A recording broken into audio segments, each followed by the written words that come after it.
Bonjour Florence Thune. Bonjour. Merci d'être avec nous ce matin. 40 ans après la découverte du VIH, la distance qui nous sépare d'un avenir sans sida se réduit. C'est le sens et le message du 29e SIDAction. On regarde votre campagne, un extrait.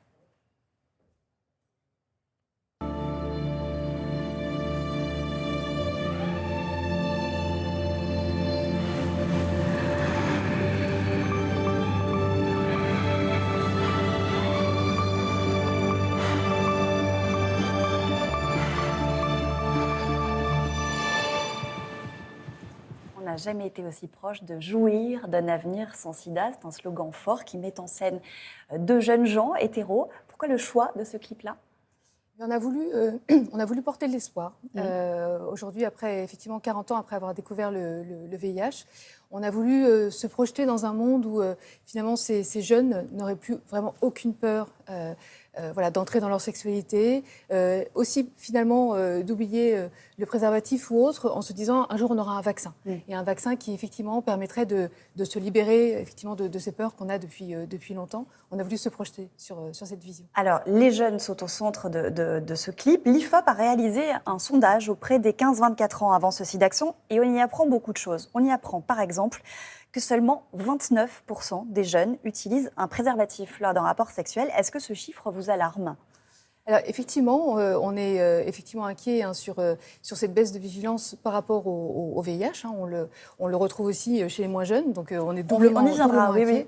Mais effectivement, on voit aussi, en plus de ce chiffre, que les jeunes ont parfois tendance à abandonner trop vite le préservatif quand ils l'utilisent, avant justement de faire un test de dépistage. Oui. Donc c'est aussi sur la durée aussi, c'est important. Alors qu'ils sont informés, malgré tout, 77% des jeunes estiment qu'ils sont bien informés sur le VIH, les modes de transmission, les traitements, la prévention. Comment on explique ce relâchement des comportements ? Alors, on fait aussi cette différence entre le fait de s'estimer bien informé et de l'être vraiment. Oui. Parce qu'effectivement, dans le sondage, on voit aussi à quel point les fausses idées sur les modes de transmission. Que le paracétamol, par exemple, empêcherait la transmission la du pilule VIH. contraceptive et aussi sur le fait de continuer finalement à avoir peur des personnes vivant avec le VIH, puisque presque 20% ont peur d'embrasser une personne séropositive, ou en tout cas, on pense qu'ils peuvent être contaminés par la salive ou par la transpiration. Vous avez récemment attaqué l'État avec le planning familial afin qu'il respecte une loi sur l'éducation sexuelle à l'école, parce qu'il y a une loi qui impose une formation. Tout à fait. Depuis 2001, les établissements sont censés mettre en œuvre 3 séances d'éducation à la sexualité tout au long du parcours scolaire des enfants. Donc, dès le primaire, où là, on parle plutôt de respect de l'autre, du respect de la différence, de protéger aussi son corps. C'est important aussi de se dire, mais non, mon corps m'appartient. Et donc, tout au long Et on voit avec le sondage notamment que 67% des jeunes disent qu'ils n'ont jamais reçu ces 3 séances d'éducation à la sexualité par an. Et ça, on veut vraiment que ça se mette en place. Cette campagne, vous le disiez, vise les jeunes, mais aussi les moins jeunes, et notamment les quinquas, qui ont un peu tendance à se dire, pour reprendre un ancien slogan de SIDAction, que le VIH ne passera pas par eux. Oui, tout à fait, puisque parmi les personnes qui découvrent leur séropositivité chaque année, en 2021, c'était 5000 personnes, mais il y a 23% de plus de 50 ans. Donc on a une attention particulière à rappeler aussi qu'au-delà de 50 ans, pourtant une génération qui a vécu ces années très difficiles, 80-90, qui oublie aussi que le VIH est toujours là, qui rencontrent un nouveau partenaire et qui se disent finalement le VIH ne me concerne pas. Un mot de votre engagement, vous, associatif, qui est né quelques années après la découverte de votre séropositivité, c'était en 1997. Vous avez, j'imagine, à l'époque, bousculé pas mal de préjugés. Oui, alors effectivement, moi quand j'ai découvert ma séropositivité, j'avais peur de mourir. J'ai su très vite que finalement des traitements commençaient à être là. Et j'ai commencé à parler de ma séropositivité parce que j'avais senti à quel point, au moment où j'avais découvert moi-même ma séropositivité, j'étais finalement seule. Le fait de ne pas rencontrer d'autres personnes vivant avec le VIH. Et j'ai eu la chance un jour de voir Magic Johnson à la télé, ce basketteur américain qui parlait de sa séropositivité. Et je me suis dit que c'était vraiment important de pouvoir témoigner pour dire, voilà, ça peut arriver à tout le monde. Il suffit d'une fois. Et en tant que femme, parce que les femmes ont souvent été aussi invisibilisées face au VIH. Heureusement, vous parlez, Charlotte Valandré, qui est disparue aujourd'hui, parler de sa séropositivité. Il n'y a plus de tabou aujourd'hui ? Si, les tabous persistent. On vit en tant que personne vivant avec le VIH de la discrimination, du rejet.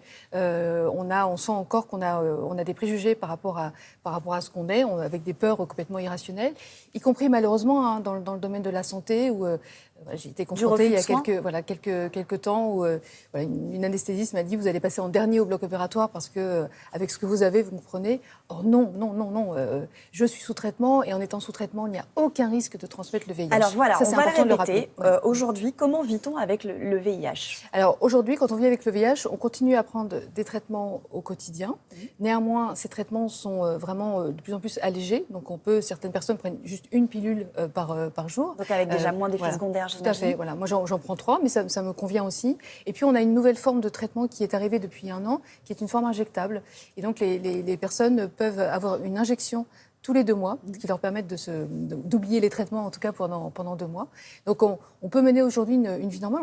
Une femme peut avoir des enfants, hein, on le sait, sans aucun souci de transmission. On peut faire l'amour sans préservatif. Tout à fait. C'est-à-dire que quand les gens sont sous traitement, moi, quand je suis sous traitement, j'ai des relations sexuelles avec mon mari sans préservatif, parce que le traitement empêche la transmission. Si on est dépisté, si on suit son traitement, aujourd'hui, on ne meurt plus du sida. Aujourd'hui, quand on est sous traitement, on ne meurt plus du sida. Les personnes qui meurent du sida aujourd'hui sont des personnes qui ne sont pas allées au dépistage, qui ne sont pas dépistées et qui arrivent trop tard dans les soins. Et malheureusement, c'est encore le cas en France. Donc il faut le répéter, allez vous faire dépister. Des traitements existent, ils progressent tous les jours. Et c'est le sens aussi de cette nouvelle campagne du SIDAction qui débute aujourd'hui. On va rappeler que si vous voulez participer et donner, vous pouvez composer le 110. Vous allez sur sidaction.org où vous pouvez également faire un don de 5 € en envoyant don par SMS au 92 110. Demain également, je vous signale que Julia Vignali et Vincent Niclot vous attendent à partir de 21h10 pour les 50 ans du disco. Les stars chantent pour le SIDAction. Soirée événement à suivre sur France 2. Merci beaucoup Florence d'avoir été avec nous ce matin.